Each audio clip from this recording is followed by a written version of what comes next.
In this flight I struggled to land without a windsock, and it was a race against the clock for sunset. We're in Newport Pagnell with Andy, Davil, Jeff and Allard. Planning a trip to viaducts near Corby, but we're chatting too much so may not get there. Hot day, it's very warm on the ground, temperature 24. It's the 9th of May.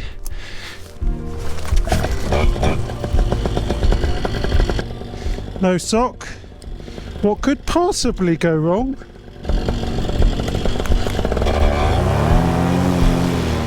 So we plan to take off around 6:30, but we're chatting too much.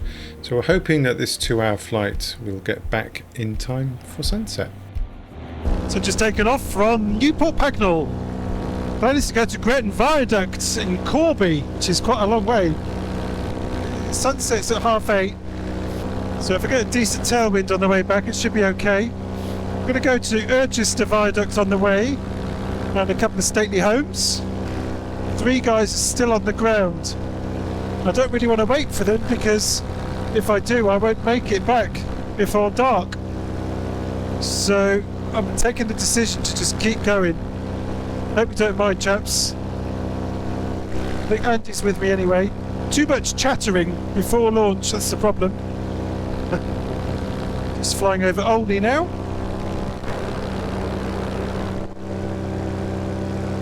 There's Olney down there, which I fly over quite a lot.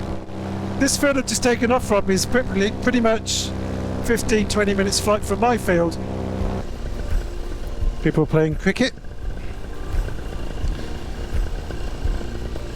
Fantastic weather. So Disused Railway down there. See it stretching off. Yeah, you can see where the railway used to be. All through those houses.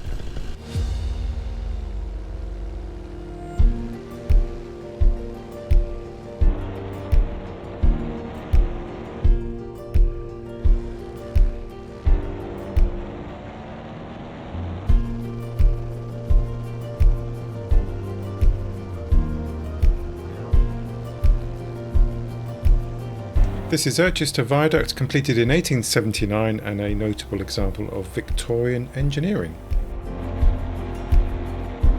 Now approaching Boughton House. Oldest parts of the house may date back to the 1420s, though the timber of the Great Hall roof has been dated to 1509.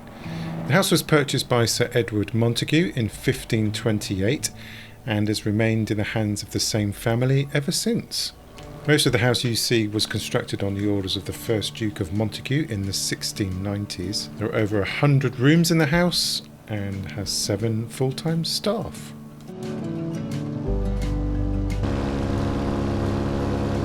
Look at this place. Derelict. Kirby Hall was built by Sir Humphrey Stafford in the 16th century, and Queen Elizabeth I visited in 1575. Though partially roofless, the remainder of the house is carefully preserved.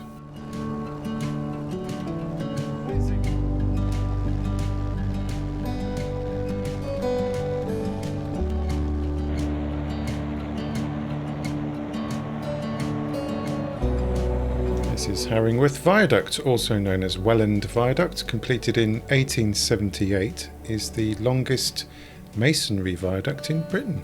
Its construction used 30 million bricks and employed more than 2,500 people to build, and took 3 years to complete.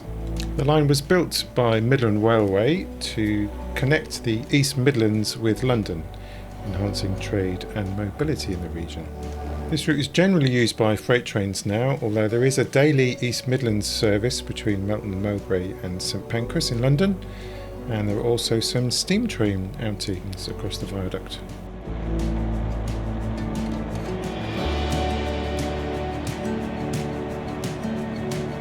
Now approaching Rockingham Castle, originally built under the orders of William the Conqueror in the late 11th century, served as a royal fortress and hunting lodge for several centuries. Now the home of the Watson family has been continuously habited for nearly 1,000 years. So it should get back by 9 o'clock. After sunset. Ground speed 43.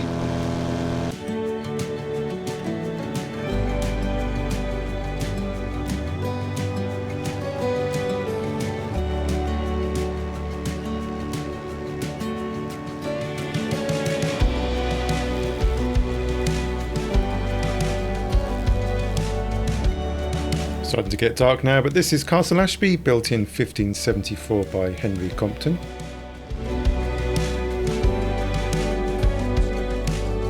Now approaching the field, and I'm slightly concerned because I'm flying a fast wing, the Hadron 3, and there's no windsock. I suspect it's nil wind. Looking at my GPS, it seems that I have a tailwind, so I'm going to come in the opposite direction.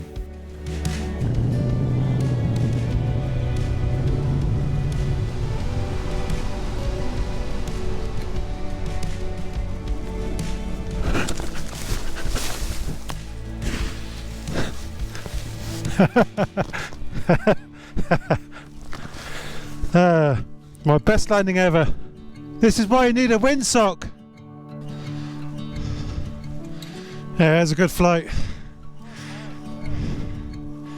That's such a fast landing.